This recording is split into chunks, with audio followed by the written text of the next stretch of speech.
Hello, and before we start the show, we have some really big news to share with all of you. And so I'm going to kick it over to Bonnie so she can be the one to announce this great, exciting news. Oh, thank you, Casey. I co-edited along with Franz Dedman, Thomas J. Ord, and Tim Reddish a book. And it's now available on Amazon and other places where you might buy books online.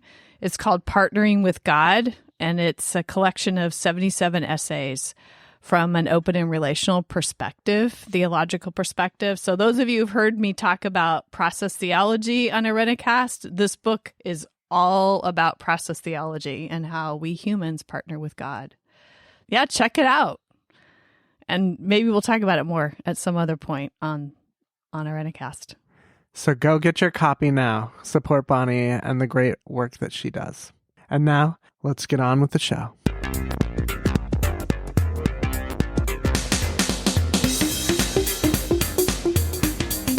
Hello, everyone, and welcome. We are Irencast, a group of folks leaning into our progressive Christian imagination. I'm Casey. This is Rajiv. I'm Jeff. And I'm Bonnie. On the first and third Tuesday of every month, we provoke conversation for shifting perspectives on theology and culture. Thank you for joining us. This week is our third part in a 6-part series on deconstruction and reconstruction. And so today we are going to be talking about sort of the aftermath of deconstruction.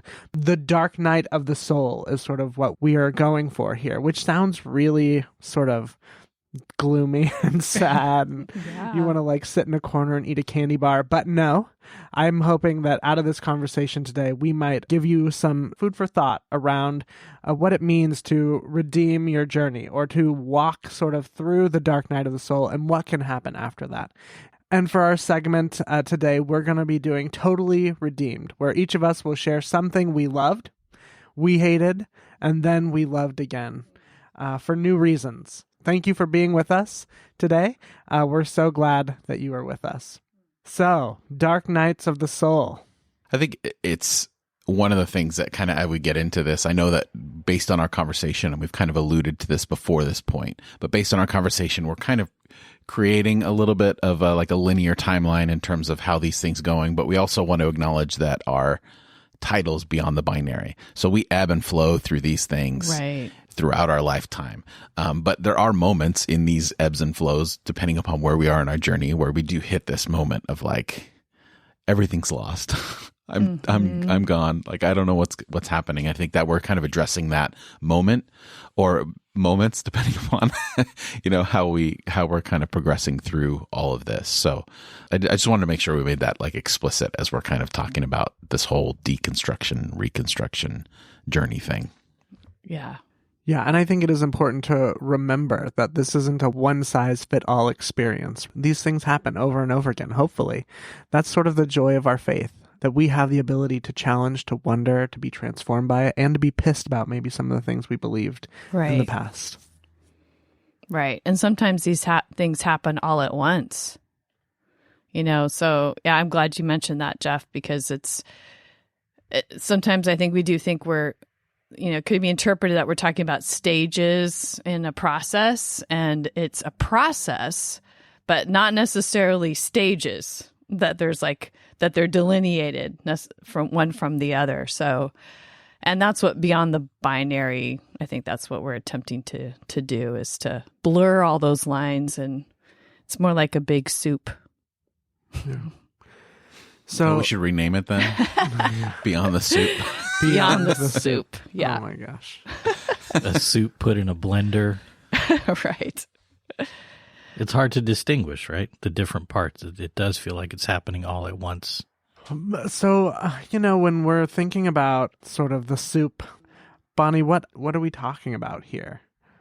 And I think I've talked about my story a little bit on Irencast before about what I would call the dark night. In fact, I don't know. It's interesting that I just now said what I would call the dark night, because I don't think I've ever called it that, but I've had people around me, like my spiritual mentors, say, "Oh, that's the dark night of the soul," when I shared with them what I was going through. Yeah, it's just interesting to say, well, maybe I'm at a place now where I'm calling it that myself. And I think that's an important thing maybe too for people who are listening to think about, that you have your own language for your experience. And other people may have their language for your experience, but it's your language for your experience that matters. Finding those words when really the experience often feels completely ineffable. Like you can't define it in words. It's hard to do. It's hard to find words. The process of deconstruction for me was an unraveling process. It felt like once one thread was tugged, and for me that first thread was Jesus, basically. Jesus as the savior of the world and the savior of me personally. The atonement theology just didn't make sense to me. And once that thread was tugged, everything began to unravel, all of it.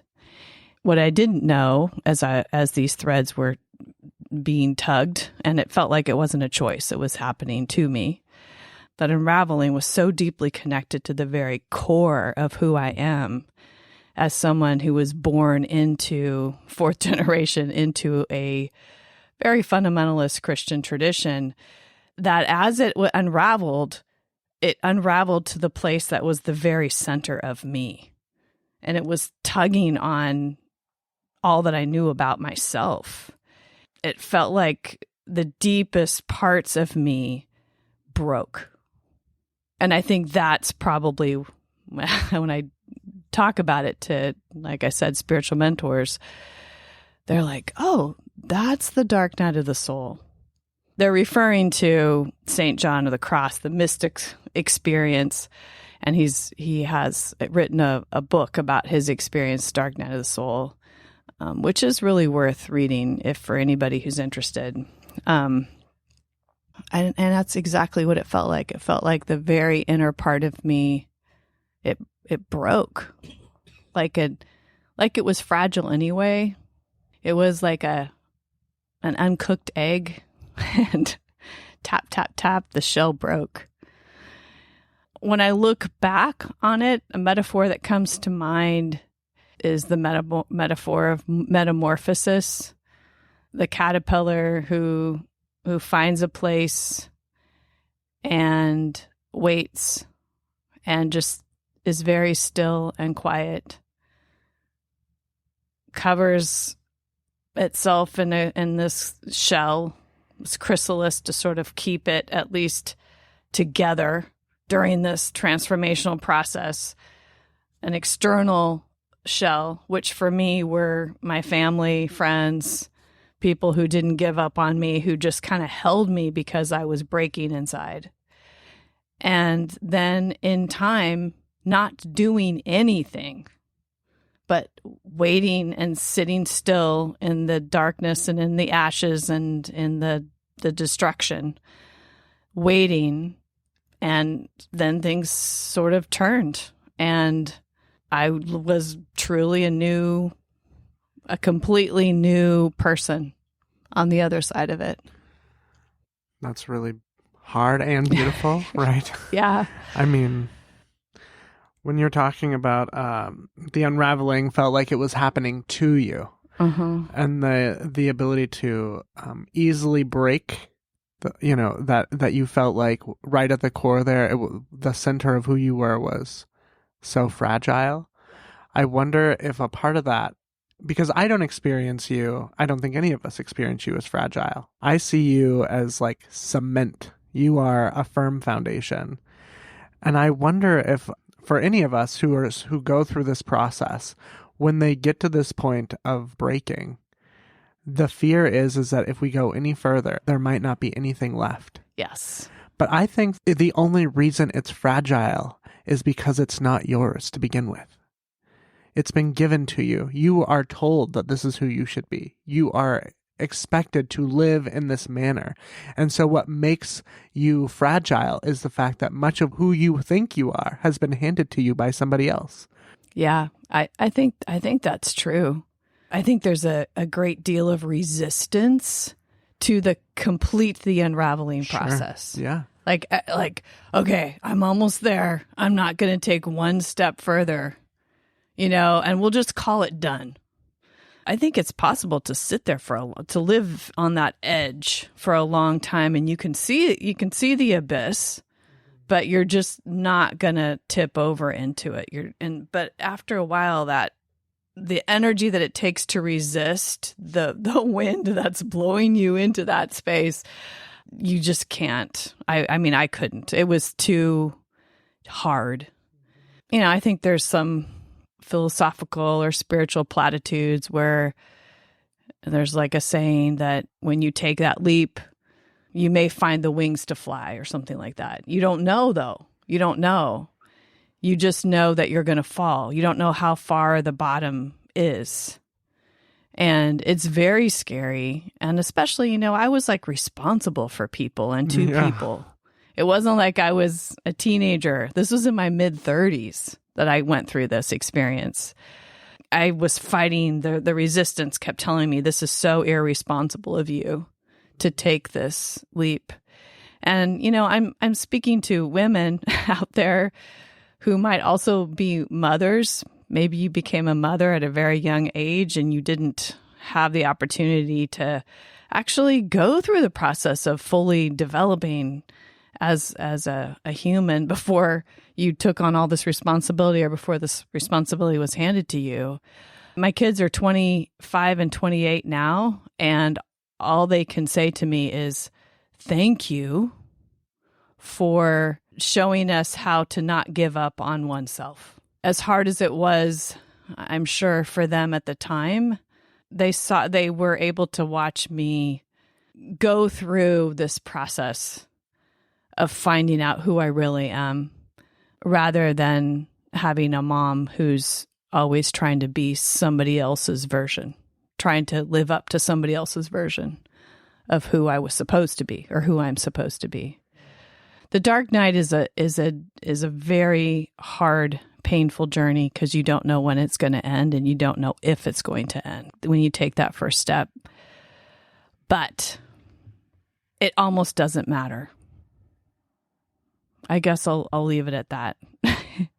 Because I there's no way to say, oh, but keep going and soon there's a light at the end of the tunnel, or it almost doesn't matter. The darkness, it's a scary place, but it can also be a very nourishing place. During some of the darkest moments during this time, the dark night of the soul, one resource that I found really helpful and sort of a companion on the journey was a book called Healing Through the Dark Emotions, The Wisdom of Grief, Fear, and Despair by Miriam Greenspan. So I'm just throwing that out there in case it might be useful to anybody who's listening.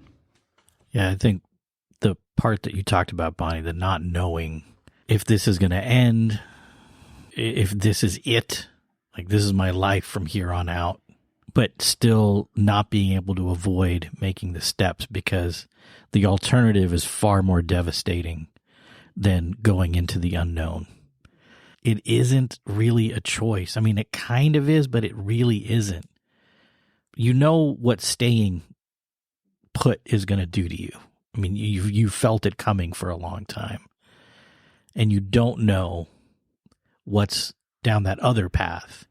I think that highlights the intensity of these journeys of those of us who have gone through the painful parts, and ventured into the dark night of the soul, is stepping into the unknown is more favorable and desirable than staying put. There's lots of stories and examples of how that manifests. I think for anybody who's truly embarks on a spiritual journey or is willing to embrace that, will come to these moments at least once.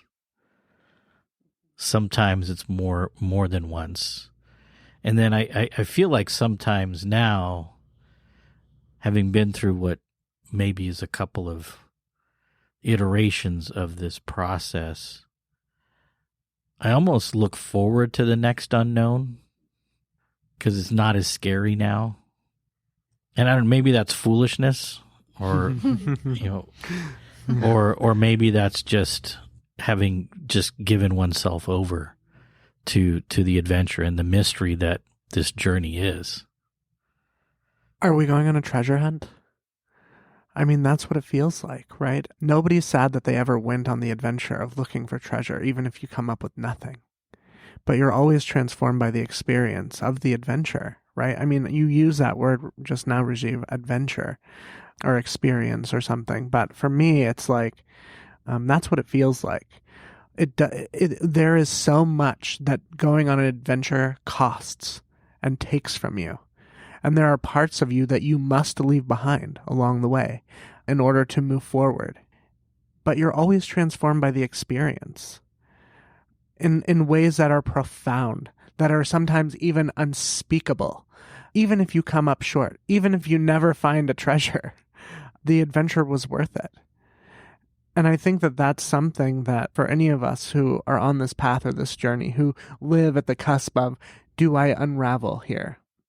Do I allow myself to walk fully into this, even as it's happening and you cannot control it? I just want to lean into this idea and to remind listeners that even if you come up short, it does not change that you have experienced something sacred and holy, and you have received something out of it, a complete new identity for some of us, and know that you will never be the same. Yeah, I love the treasure hunt idea, but it's a treasure hunt with no map. Yeah. There's not even a piece of paper that maybe there's a secret map on it, where if you hold it to a certain light or squirt lemon juice on it or whatever, and you have no flipping idea what it is you're looking for, Sure. What the treasure is.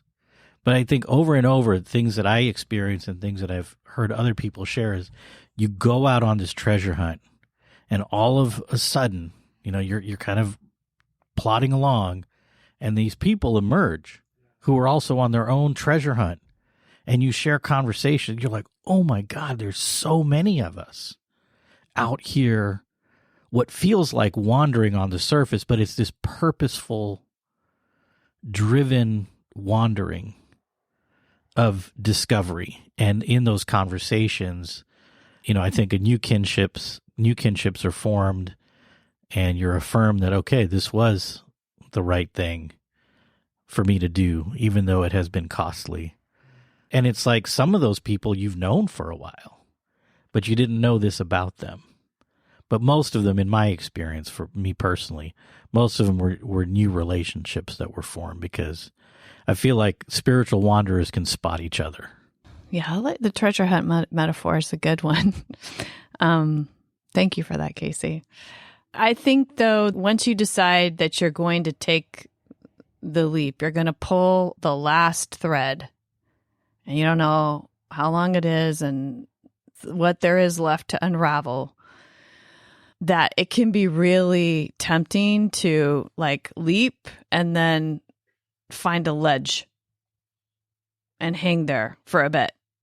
So you're not free falling. And that's like a super normal response. And so sometimes we just sort of transfer our structure, our belief structure for another belief structure. And we do that right. We can be tempted to do that right away. What's the next thing for me to hang on to, since this is no longer available to me? If we stay there for a while, we might find that we need to let go of that too. And it can feel like, here I am again. Now I need to let go of this new thing I just grabbed onto. It seemed like it was a good fit, but it's not. There's still more for me to explore. So I just want to, just all of it is part of the process. And we can be so cruel to ourselves on this journey. Why haven't we figured it out yet? People have told me that if this and this and this are aligned, then this is the next thing that's going to happen, and it hasn't. So maybe something's wrong with me. we do this to ourselves, our self-talk. And I think the greatest gift for me personally, when I was pushed over into this free fall that I had no idea where it was going to end. And physically, during that time period, my kids and Rajiv can tell you, I spent a lot of time laying on the floor as close to Mother Earth as possible in a fetal position. And I would just be like, I need a moment. And I spent a lot of time during that 18-month period or so in that space. I needed to be grounded. I needed every part of me to feel as much grounding as possible, because I really did feel like I was in a free fall, a spiritual free fall. But I think the greatest gift in retrospect was that cruel inner voice that somehow was planted along the way, probably through this fundamentalist tradition from the time I was a baby. It sort of broke apart. It's not to say that I'm not self-critical. I still am self-critical. There's a voice of shame that had lived with me forever up to that point that no longer served me. I was free falling. And that voice was just like left up there on the ledge. And I can say that, I've always thought it would be really cool to fly. And it sort of is really cool to fly in this spiritual sense, in the darkness, knowing that some of those voices that want to pull on you and keep you from really becoming fully alive, they don't jump with you. Because they can't. They can't live there. And that is the most amazing kind of freedom that, I get like choked up thinking about it in retrospect.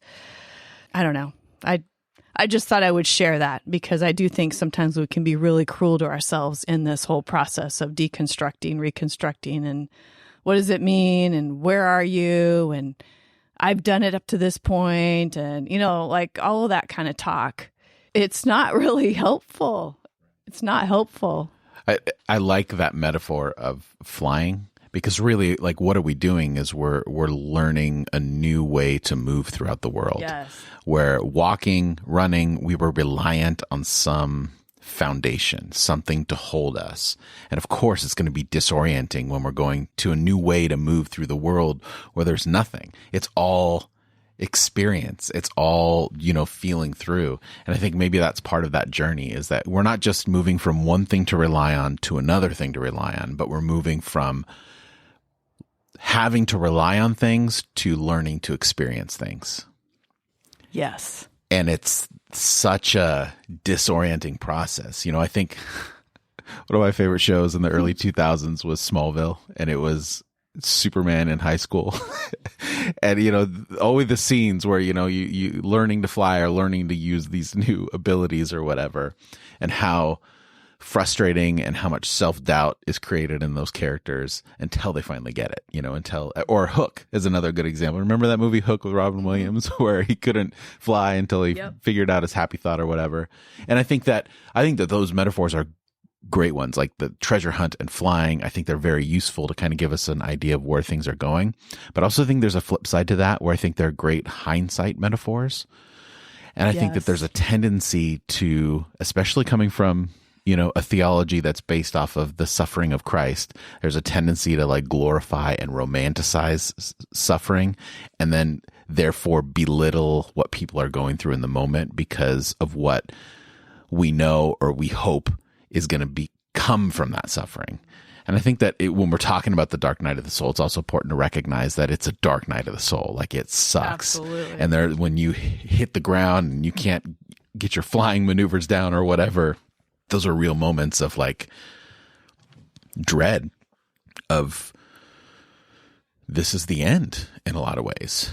And I know that especially when we haven't many times in those scenarios been given, adequate tools for our mental health, those can be really dangerous moments. So I think that that's another thing. And as we go on in these conversations, we're going to talk about the importance of community and other voices in our life. But I do want to acknowledge that for those of you that may be listening, especially that are like in the midst of that dark moment, or that moment of dread, that we don't want to over romanticize it or trivialize it in any way. And something you said, Bonnie, a minute ago about letting go. It's like it's just a process of letting go, letting go, letting go. And in thinking about that, we do, in order to get to essence, there's so much to let go of. And a big part of this journey, this treasure hunt, is finding that inner core. And the world, in a negative sense, has put layer upon layer upon layer of stuff on us that we've accepted and worked to internalize. That, that's a big part of the work, is letting go of a lot of that. I think it's really important for us to hear Bonnie say that this is not a linear process. And Rajiv saying there is no treasure map. And I think it's really super important for listeners to hear us say that we're not inviting you into something as if we know exactly what you need, right? We're not prescribing to you anything. And I think it's easy because of the way many of us grew up. We had religious leaders tell us, if you just pray this much, or if you just read the Psalms this much, your faith is going to look like this. It's going to be transformed. There are boxes you can check that will point to what being good at whatever Christianity looks like. We are not saying that. I just want to bring us back to that soup metaphor. This is messy. It is mixed up, and it's a process. And I want to follow that with Bonnie's talking about voices of shame and guilt. I really want to challenge the idea of when you begin to hear what you think is the voice of the divine or whatever, the Holy Spirit, essence, whatever you want to use. If that voice is full of shame and anger towards you, I would invite you to wonder about whose voice you are actually hearing. I think that is something that is so important, is that when we do not be misguided, that when you are feeling shame or guilt or judgment, that's the voice of God. I would argue that it might be the exact opposite. Find the voice in you that calls you to freedom, to love, to spaciousness, to the adventure itself. And you might be closer to finding something in you that is holy and divine than that voice of shame and guilt. And I also really appreciate what you said, Jeff, because you're right. When you're jumping off something and you don't know where you're landing, there's an element of danger in that. And especially to one's mental health and well-being. And our societies are not structured around allowing people the space to go through that and to have to have people around one to support one through that process. We don't we're in a rat race. We're always in a rat race. And so if you can't function for a while, which was my experience, I had about an 18-month window of time, fortunately with enough support, family support, that I was fed and sheltered. However, if I didn't have that family support, I probably wouldn't have been fed and sheltered because I couldn't function well enough to provide that for myself. And so, yes, I sought out, which was all part of the experience. I didn't even know, I didn't have any resources to know, who do you call when you're having a breakdown? What are you supposed to do? I was told to be afraid of mental health providers and therapists and medicine. And yet I needed all of those things during that time. Yeah. So it was a spiritual experience in a very modern, crazy rat race world paradigm. Yes, sometimes you need medical intervention. And also the courage, the spiritual courage to not let those interventions shut down. And I don't want to be misunderstood here, and I'm hoping some of my co-hosts can help me with this language. But you need the support that you need to get through it. But also, I think that sometimes it can be, we could want to over intervene, which then prevents us from going through the whole process of the experience. That transition of what you're talking about, going from the set of rules to actually fully experiencing something, to experiencing life. Staying in the experience is important, I guess is what I'm trying to say. But get the help that you need to be able to stay in the experience. And for me, that was medication, it was some therapy, and it was space out of the regular rhythms of life. I hear you saying don't over-narcotize. Right? Kinda, yeah. Or find your thing. Find your thing that is like, okay, this will numb it. This will prevent me from feeling like I'm free falling. Because there are plenty of options out there for that. And some of them are like good, quote, good, or less shamed by society. But deep inside, if that's what was going on in you. Pay attention to that knowing, that deep knowing. So is the title of this episode flying through a treasure hunt in soup? Yeah. Sure, why not? Yeah, I mean, I think that this is, how do you put in words, which is why I think it's, they're weird metaphors out of context, obviously, but how do you put into words this moment? Because like you said in the beginning, Bonnie, you can't, it has to be our own words. It has to be our own story. Otherwise, can we really work through and experience it in the way that we need to? And I think that there are layers to it related on one's racial identity, gender identity. I think that flying may feel like freedom when you've been in such a repressed situation before you took the leap. Whereas for others who might not have felt oppressed or repressed, it may feel more like a complete breaking apart or like losing something, losing position, losing status. It's hard. no matter who you are, it's hard, but it's different kinds of hard. And, there's different kinds of freedom. And I keep coming to that word. And freedom is also related to self that can be part of the experience. Right. I think we talked about this before, about how the devastation of our own experiences does vary. And we found that our gender, race, our identities in the world have a lot to do with how severe that moment can be. Because I know we've talked about it. My unraveling was a very slow process. And I felt safe throughout most of it, if I'm honest. And it wasn't until I lost financial security and a sense of self-empower that I really had that moment where I felt like, okay, this is falling apart. But that's a very straight white male kind of experience, because it wasn't until I lost that influence as a minister, and that's kind of sad.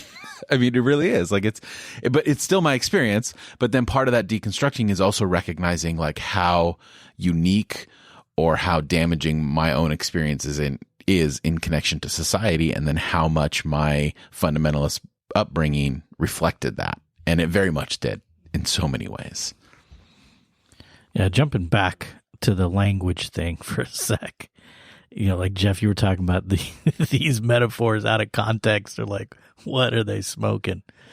But I love that we're struggling to describe this, because because it's what I've got. In my head, I think of this as what, a Grand Canyon moment. I've been to the Grand Canyon, I've been on the edge of it, and it's almost incomprehensible even when you're standing there. like the vastness. It's just, it doesn't seem real, and you're standing right there. And then to try to describe that to someone else who's never been there, there's no way. I mean, you can mumble and stumble and try to explain the Grand Canyon to somebody who's never been there. But to someone else who's been there, maybe on a different part, on a different day in a different season, it's like, yeah, my angle is a little different. My perspective's a little different, but I've been there too. It's really hard to talk about with somebody who hasn't been there too. And this is why I think I still actually like Jesus. Yeah, me too. Right? Because I think Jesus got that. Mm-hmm. And Jesus describes it as a gate, a door, whatever the hell, the treasure to be found, and understanding that if you're really going to get to this place, it's going to cost you your entire life. That you're going to actually have to sacrifice for this way of being in the world, that there is freedom. And we're not elevating suffering, but really there is something about saying, I'm going to lose my friends, I'm going to lose potentially my job, but there is going to be suffering in the freedom to be all of who I have been created to be, not just the self that was handed to me, the prescribed self that says, this is how my mode of operation in the world. Jesus knew something about that.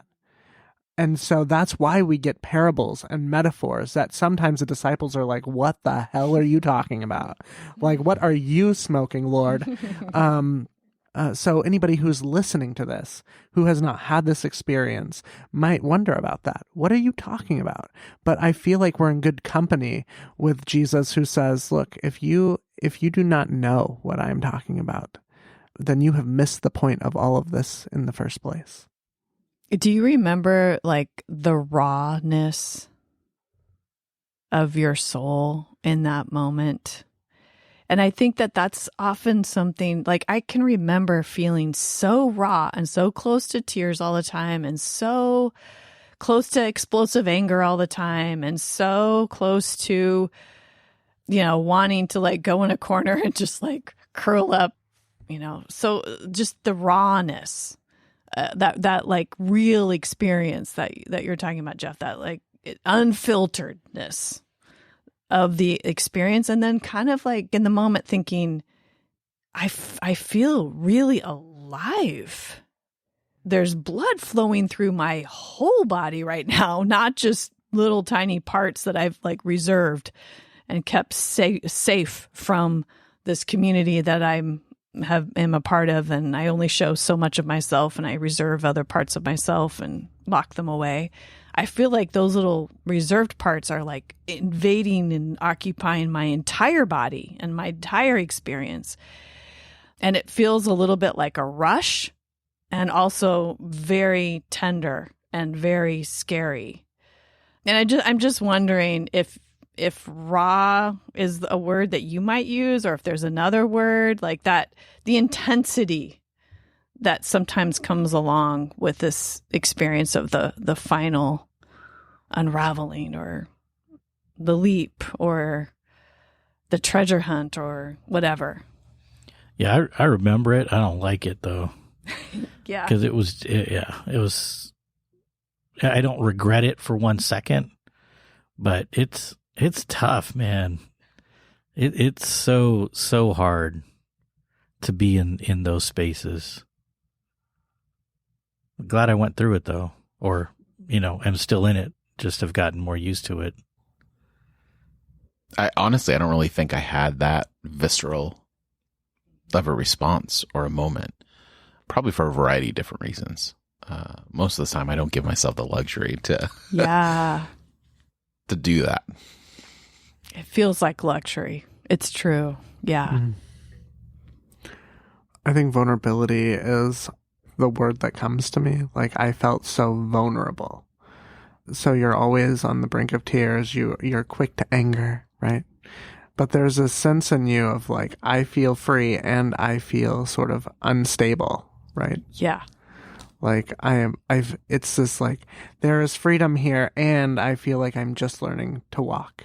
I know the way and I don't. So that's what I would say about that. Yeah, pregnancy might be another good metaphor as well. Because for me, it sort of felt like I was pregnant with myself. For those who may have carried a pregnancy and given birth, there's that experience of, that there's another living being that's dependent upon one's body for survival, and you're walking around, and as the being grows and moves, you feel like you are two separate beings in one body, eventually towards the end of pregnancy. And this experience was, I felt like I was really pregnant with myself. And then all the hormonal experience of pregnancy too, where you're sort of all over the place and emotionally also applies to this experience as well. Well, I mean, Casey brought up Jesus a second ago, and like Jesus said some weird stuff, like pregnant with myself. That's some weird Jesus stuff right there. You're like, there's something to it, but boy, is that weird. Our metaphors would have been a lot more fun if Jesus was a woman. Totally. Sure. No, I think that's brilliant, Bonnie. It really is. That's going to stick with me for a minute. Yeah. Giving birth to oneself but before you can give birth to oneself, you have to be pregnant with oneself. Right. And that's that takes some time. Making, honey. Some love making. And before that, the love making. Absolutely. All right. Well, with all of that, with the love making of self, being pregnant with oneself, sipping the soup, flying, and treasure hunting, we wrap this up. So let us know what you think. To add your voice to this particular conversation, comment on the show notes at irencast.com/185. In the show notes, you'll find relevant links and a complete list of all the ways to add your voice to this conversation. And if you haven't already, please consider joining our email list. Joining our email list is the best way to keep updated on all the things Irencast, including our next intersection session that will be taking place on Thursdays, February 3rd through March 10th at 7 p.m. Pacific time. We are so excited about that. We're getting ready to launch our first Irencast group cohort. I'm sure that's going to be amazing, and we'd love to have you in our next group. You can find a link to subscribe in the show notes at irencast.com/185. On the other side of the music, we will be kicking it back to things that we loved, we hated, and then we loved again. That's such a Enneagram 4 thing to say, to talk about all the things I love and then I hate and then I love again. I can even think of boyfriends, of my past. So stick around. Thanks for listening.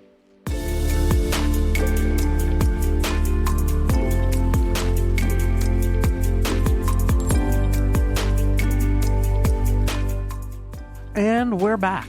And so we are back. And so we now will be launching into a conversation, a segment on the things that we loved, we hated, and then we loved again. And so I'd love to hear from each of you, maybe something that you loved, you hated, and then you loved again that you'd be willing to share with us.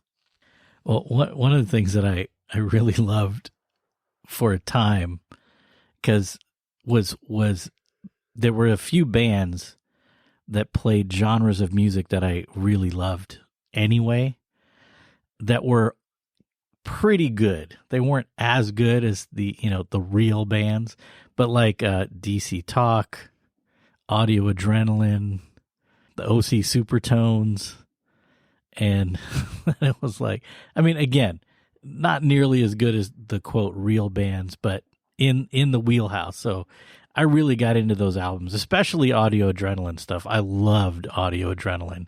And then it was like, oh my God, listen, do you hear what they're saying? And now I'm back to like, I will turn up those songs sometimes and just, I love them again. But the sting of the troubling theology is sort of gone, because I'm like, yeah, that was then, that was them. And they're just familiar and they're fun. So I'm assuming you haven't seen the news story about the Audio Adrenaline guitarist recently? No, what did he do? Did he kill somebody? Well, You could argue that he is participating in activities that are killing people. Is he a Q person? Well, there's this footage of, I'll put it in the show notes if I can find it. There's this footage of this school board meeting, and after the school board meeting, the health experts are leaving, and the mob is like, "You're killing us!" Like yelling at the health care experts, like, "We know where you live," all that kind of stuff. And one of the mob is the guitarist from Audio Adrenaline. Come on, well, there you go. So I guess this goes back to the hate him again. It's a love, soup. hate, It's love, a soup. hate. Thanks, Jeff. So you have to pick another one now because Oh you my hate him again. god. It's like Michael W. Smith. He's also like Ugh, Oh, I don't even. some of these guys. crazy. Apparently, there's only room in that big house if you have a mask. Only if you don't have a don't have a No, mask. don't it's have a the mask, father's house, right? The Father's Right. house without a Father's mask. house. Maybe we'll have better Oh luck my at the God. mother's house. Maybe move to the mother's house. Move to the mother. Right. Yes. Where please. people are giving birth to themselves. That's right. Yes. Yes. Sorry, I didn't feel like I just. You rained on my parade. You might have to man. think of another one. No, I don't think No, so. I I think think that's that's fair. good. Well, let me throw in The just complexity. Yeah, the complexity. The complexity is real. of it. But this is sort of this is adjacent to this, but tangent is a great deconstructing almost reconstructing album for me was Bad Motor Finger by Soundgarden. That is like, for me, it just like hit all the feels in those really dark, angry times. Oh my God, it's the best. Still love them, always have. It probably comes in just no surprise, but mine is food related. And I've had a up and down relationship with Brussels sprouts. When I was a kid, I actually really liked them. And then I fell into the peer pressure of none of my other friends liked them, and Brussels sprouts were gross. So I was like, yeah, they're gross. But as an adult, I've learned to love them because I learned the art of like roasting vegetables. Like before, I just steam them because I was trying to be like healthy or whatever. But roasting vegetables, like it literally changes the taste of so many of them. And my favorite one to roast is Brussels sprouts because it gets that nice char at the bottom, caramelizes the bottom, and you mix it in some olive oil and garlic, and it's so good. So yeah, Brussels sprouts is my like thing that has been redeemed in my life, or from loving to hating and now loving again. That's not exciting, but I think we need to add a subtitle to our segments is a Irencast segment. Let's see how Rajiv can misunderstand this one. 'Cause once, I mean, Jeff's like bringing in, I'm like, Bruss, we could do like anything. I'm like, I thought it was like something in our religious life that we loved, hated. the segments have always been everything. See, that just goes to your fundamentalist mindset of that's like, true. this is for this. Rajiv, we're going to break you of this. This is the segment. Really, that's why we That's started true. the segment. just to sort of to break help free you. from all of it. But I thought yours was a I'm good curious one. to see what Casey and Bonnie have to say now. I know, right? Oh, Brussels sprouts is a good one because I've had a love-hate relationship with Brussels sprouts too. But I'm going to stick with the religious theme because that's what's up for me right now. Thank you.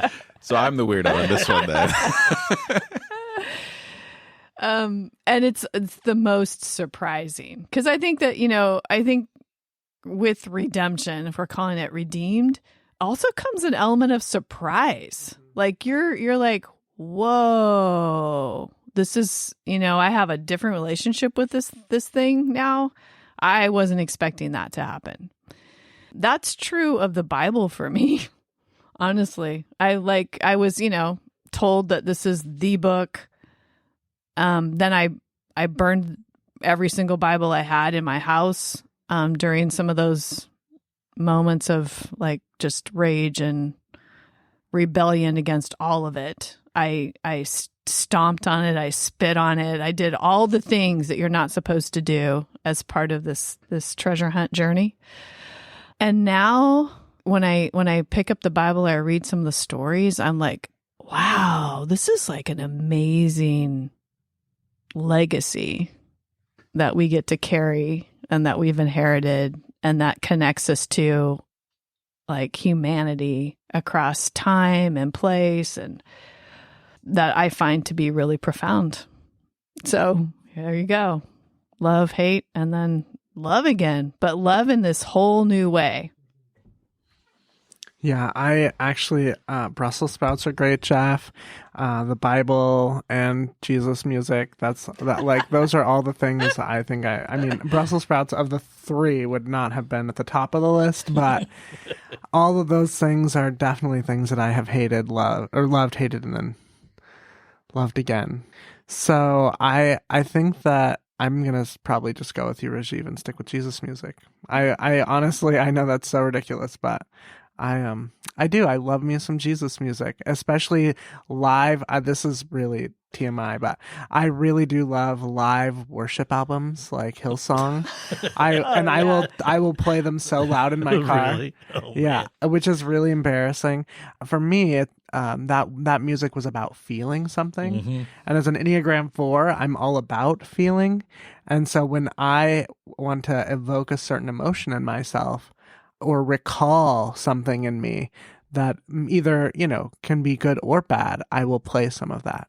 Like I have an actual like Sunday morning worship playlist that I play every Sunday on my way to church to sort of, put me in a space. Is So- it a static playlist? Yeah. Mm-hmm.